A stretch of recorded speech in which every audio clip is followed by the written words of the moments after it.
자, 여러분 이제 형용사의 종류 총 9가지 중에서 지금까지 6가지 했어요. 6가지. 그다음에 7, 8, 9번째를 이제 해볼 텐데요. 이 3가지를 다 묶어가지고 우리가 뭐라 그런다? 형용사절이라고 해요. 그 형용사절에는 3가지가 있어요. 첫 번째, 즉 7번째지만 형용사절에서는 첫 번째 뭐냐면 관계대명사절이라고 하는데요. 여기서는 관계대명사절이라는 게 또 형용사 역할을 하는구나 하는 거를 좀 기억을 해두세요. 한국 사람들이 영어를 하는 데 있어서 가장 어려운 이유가 뭐라 그랬어요? 어순이 많이 달라서라고 그러잖아요. 내가 어렸을 때 그토록 만나보고 싶었던 이란 형용사를 먼저 얘기하고 그 가수, 명사를 뒤에 얘기를 한다. 우리말은 이렇게 딱 정해져 있어요. 그러다 보니까 이 말을 영어로 할 때 굉장히 어려움을 겪어요. 그 영어는 어떻게 가느냐? 내가 어렸을 때 그토록 만나고 싶었던 이라는 긴 형용사가 너무 길면 어떻게 해요? 시끄럽고 뒤로 보내. 한마디로 하면은 그 가수가, 그래서 그 가수 the singer부터 튀어나온단 말이에요. 그 다음에 어떤 가수인데 그러면은 내가 어린 시절에 그토록 만나고 싶었던 이란 말이 뒤에 온단 말이에요.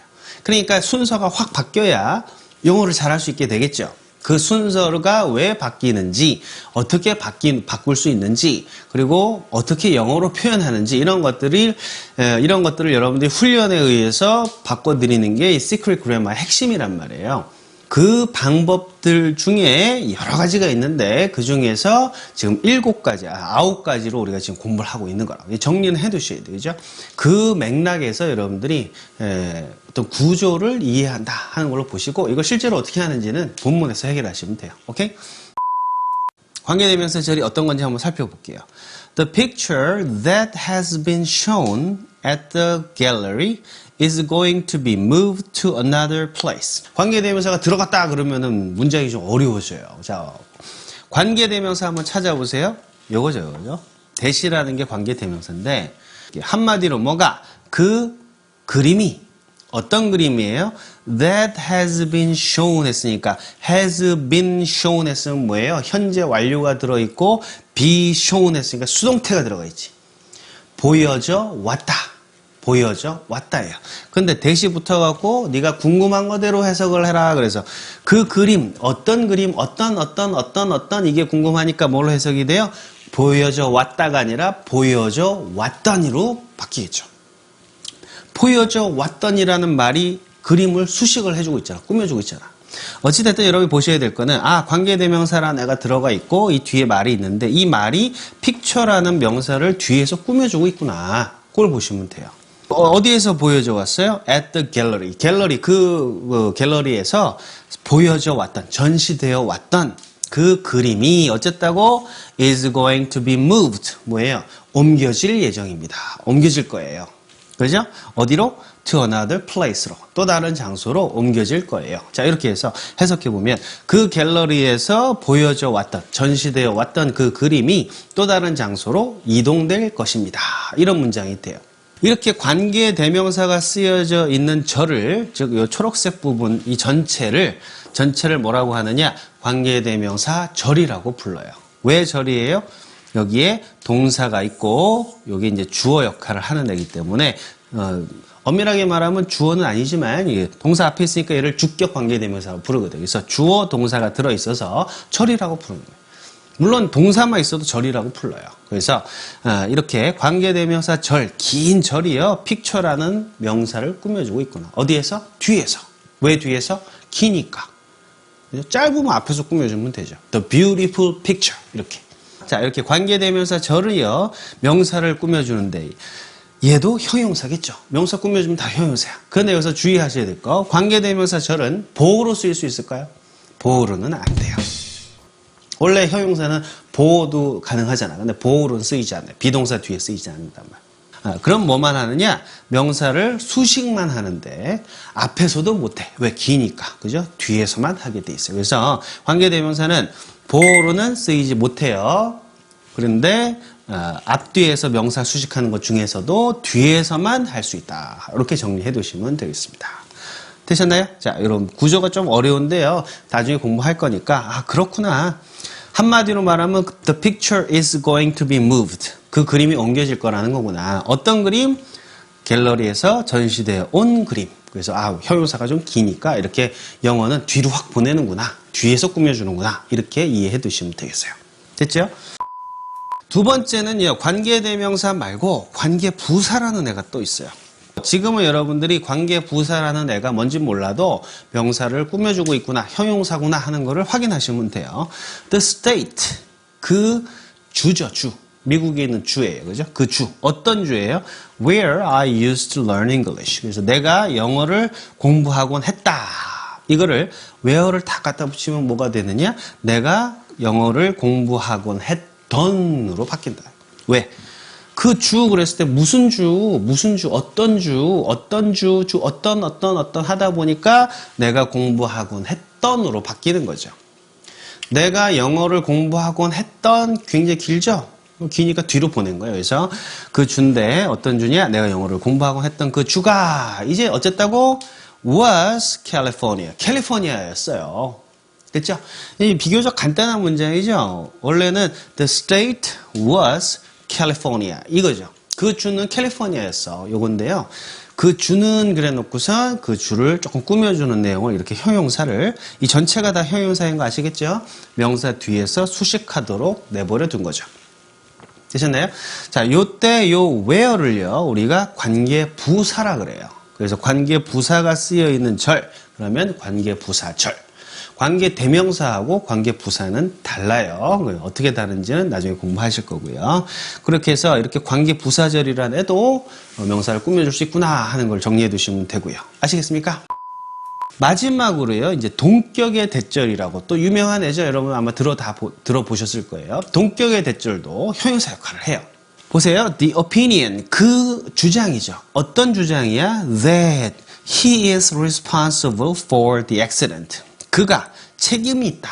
어디에 대해서 책임이 있느냐? 그 사고에 대해서 책임이 있다. 라는 문장이 왔는데 대시 딱 들어와갖고 어떻게 돼요? 궁금한 거대로 또 해석하는 거예요. 그 주장 그랬으니까 어떤 주장 어떤 이 궁금하죠? 어떤 그랬을 때 그가 책임 있다는 주장 이렇게 바뀌겠죠. 그가 그 사건에 대해서 책임이 있다는 주장.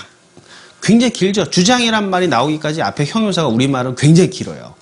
그가 그 사건에 대해서 책임이 있다는 이게 전부 다 통으로 형용사라고. 영어는 그렇게 하지 않는단 말이에요. 너무 길면 뒤로 보내요. 그래서 한마디로 말하면 그 주장. 어떤 주장? 그가 책임이 있다는 주장. 어디에 대해서? 그 사건에 대해서. 이렇게 가고 그 주장이 어쨌다고? was denied. 여기가 서술어죠. 그죠? 거절됐습니다. 거부되었습니다. deni가 부인하다, 거부하다거든요. 그러니까 reject 당했다는 얘기죠. 야, 그런 소리 하지 마. 그런 주장 펴지 마. 이거죠.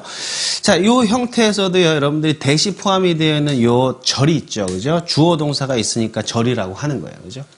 이 절이 opinion을 꾸며주고 있다고. 이 절을 우리가 뭐라 그러느냐? 동격의 대시라고 불러요. 비슷비슷해 보이죠? 관계대명사네, 관계부사네, 동격의 대시네 다 비슷비슷해 보여. 근데 이 세 가지를 구분하는 게 굉장히 중요해요. 그거는 이제 본문에서 할 텐데, 외국에서 공부를 해서 중학교, 고등학교 다 졸업하고 혹은 대학까지 다니다가 한국의 대학으로 다시 돌아와서 공부하려고 하는 학생들이 있거든요. 그 학생들은 어린 시절 대부분을 미국에서 공부를 했기 때문에, 외국에서 살았기 때문에 영어를 잘해요. 아주 플루언트예요. 아주 유창하죠. 근데 가끔 보면은 관계대명사, 관계부사, 동격에 대한 이런 거를 잘 구분 못하는 애들이 있어요. 그러니까 퍼펙트하지는 않은 거예요. 글을 쓰거나 그러면 틀리는 거야, 이게 다. 왜 그러겠어요? 문법이라는 걸 제대로 공부를 못했으니까 미국 애들이 말하는 거, 경험으로만 영어를 했기 때문에 이론이 부족한 거예요. 이론이 없다 보니까 정확하지가 않은 거죠. 습관으로 영어를 써요. 잘못된 습관이 든 거면 계속 잘못된 습관대로 잘못 영어를 구사하게 되는 거죠. 그래서 실제로 그 아이들이 미국에서 생활을 할 때는요, 자기 영어에 문제가 있다는 걸 알까요? 모를까요? 몰라요. 왜?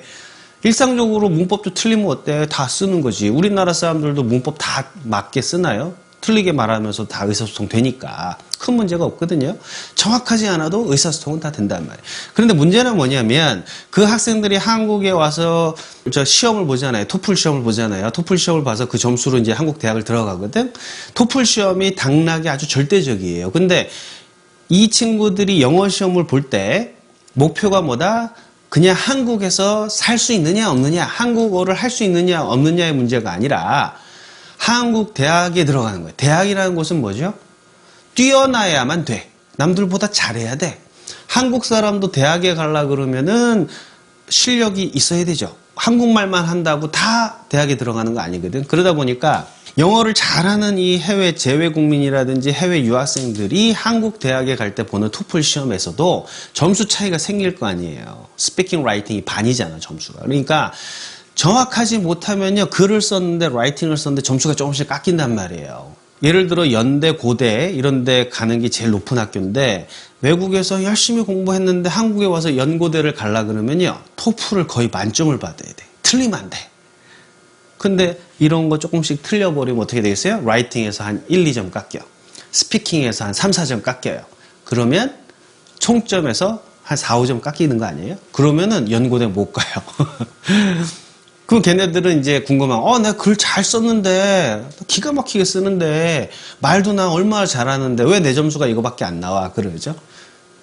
그 친구들은 연고대 같이 좋은 학교를 못 간단 말이에요. 지방대 가는 애들도 있어요.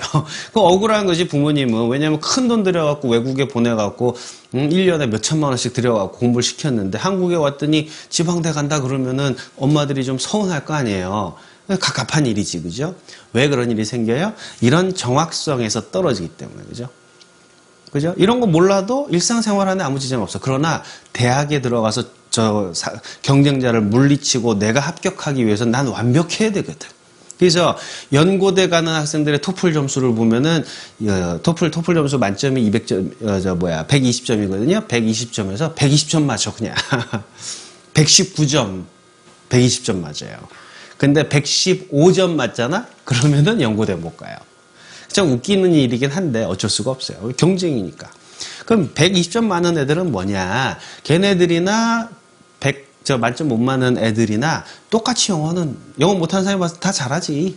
그러나 정확도에서 차이가 나더라. 이해되세요? 영어 공부를 할 때는요, 1등 하셔야 돼요. 대한민국에서 1등 하려면 퍼펙트 해야 돼요. 완전 해야지. 이런 것들도 구분하셔야 돼요. 관계, 대명사군, 부사군 그런 걸 알아야 영어 하나요? 그건 아니에요. 영어 할 수 있어요? 그러나 그렇게 영어 해가지고는 앞설 수 없다고. 여러분들이 영어를 취미생활로 하신다 그러면 할 말이 없지만 영어를 이왕 하실 때는 잘 하셔야죠.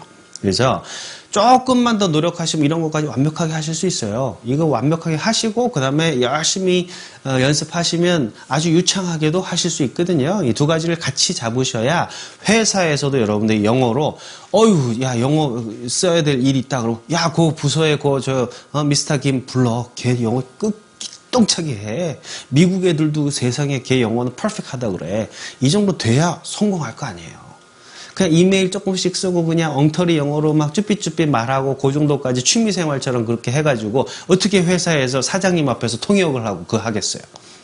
그쯤 돼야 여러분들 영어 공부하는 보람이 있을 거 아니에요. 그래서 이 한마디로닷컴에서 강의하는 영어는요, 그냥 취미생활하고 여러분 이것만이라도 얘기 한번 해보세요. 미국 사람 만나면 인사라도 좀 나눠보세요. 이런 거 아니에요. 미국 사람들 인사 나눠서 뭐 하려고. 차라리 통역 하나 사가지고 대동해가지고 하시죠. 이 강의를 통해서 여러분들이 내가 영어는 진짜 우와 내가 도봉구에서 내가 최고야. 이 정도 하시기를 바라고요. 우리 회사에서는 내가 영어는 최고야. 내가 미국에서 온 유학파보다 내가 말은 좀 덜 해도 내가 글 같은 거 쓰거나 문서 작성할 땐 내가 탑이야.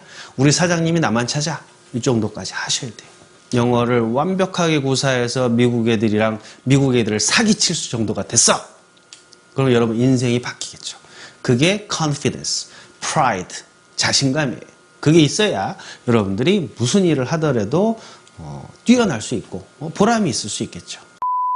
자, 이것도 잡설이었고요. 자, 동격의 대절까지 이제 쭉 정리를 했어요. 이 동격의 대절은요, opinion의 내용이죠. 같단 말이야. 두 가지가. 그 주장과 그가 책임이 있어. 야, 걔 책임이야. 라는 내용이 같죠. 그래서 그런 경우에는 동격 관계가 성립하고 그때는 관계 대명사나 관계 부사가 아닌 동격의 대를 써야 돼요. 자세하게 나중에 공부를 또 할 거니까 그때 기대하시고요. 아무튼 그래서 총 9가지 동격의 대절까지 쭉 공부를 했어요. 그래서 형용사의 9가지 종류를요. 한번 쭉 살펴봤는데 교재에 또 다 예문들이 이거보다 더 많이 또 있거든요. 그래서 한번 쭉 읽어보시고요. 선생님이 설명해 준 거 9가지가 있어. 이 9가지가 이런 역할을 한대.